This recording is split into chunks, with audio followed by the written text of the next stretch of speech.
کہ اللہ کی یاد سے ہی دل آرام پاتے ہیں۔ جو لوگ ایمان لائے اور عمل نیک کیے ان کے لیے خوشحالی اور عمدہ ٹھکانہ ہے۔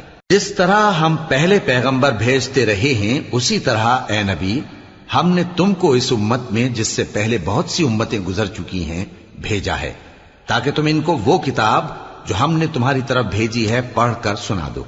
اور یہ لوگ رحمان کو نہیں مانتے۔ کہہ دو وہی تو میرا پروردگار ہے، اس کے سوا کوئی معبود نہیں، میں اسی پر بھروسہ رکھتا ہوں اور اسی کی طرف رجوع کرتا ہوں۔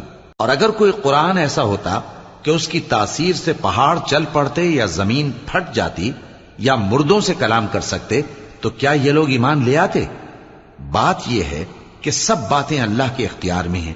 تو کیا مومنوں کو اس سے اطمینان نہیں ہوا کہ اگر اللہ چاہتا تو سب لوگوں کو ہدایت کے رستے پر چلا دیتا؟ اور کافروں